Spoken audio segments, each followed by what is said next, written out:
বন্ধুরা, অনেক সময় আমরা ডিম সেদ্ধ বসাই, দেখা যায় ডিম ফেটে যায় বা আমাদের হাতে সময় থাকে না, ডিম খোসা ছাড়াতে হবে। কি করব? গরম ডিমের খোসা কোনো রকম হাত না লাগিয়ে আপনারা ছাড়িয়ে নিতে পারবেন।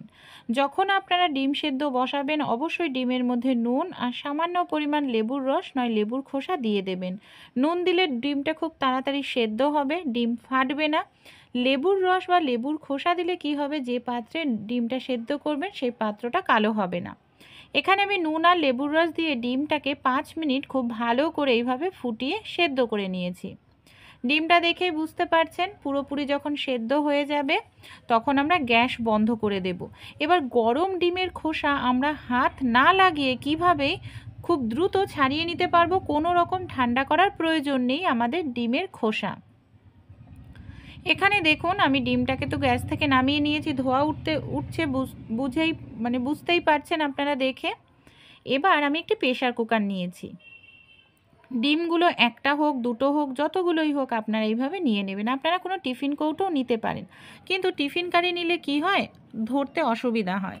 প্রেসার কুকারে নিয়ে আমি এইভাবে ঢাকনাটা বন্ধ করে নিলাম। এবার প্রেসার কুকারের হ্যান্ডেলটা ধরে আমরা এইভাবে নাড়াতে থাকবো 1-2 সেকেন্ড। এইভাবে ঝাঁকাতে থাকলেই ডিমগুলো একটার সঙ্গে একটা ভেতরে বাড়ি খাবে। এর ফলে ডিম আমাদের হাত না লাগিয়েই খুব দ্রুত ছাড়িয়ে নিতে পারবো। ডিমগুলোকে একটি পাত্রের মধ্যে আমি ঢেলে নিচ্ছি বন্ধুরা। এই দেখুন, দেখতে পাচ্ছেন কত সুন্দর ডিমগুলো, কোনো রকম হাত লাগাতে লাগলো না। একেবারে ফুটন্ত ডিম এর খোসা আমরা এইভাবে ছাড়িয়ে নিতে পারি, ডিমটা ঠান্ডা করারও কোনো প্রয়োজন নেই। এইভাবে যদি আপনারা ডিমের খোসা ছাড়ান, খোসার মধ্যে আপনাদের একটু কিন্তু ডিম নষ্ট হবে না বা খুবলে খুবলে যাবে না।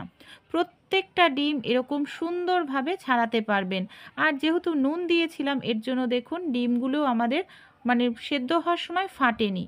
টিপসটি বা আইডিয়াটি যদি ভালো লেগে থাকে অবশ্যই আপনারাও ট্রাই করে দেখবেন। আরও একটি টিপস শেয়ার করব।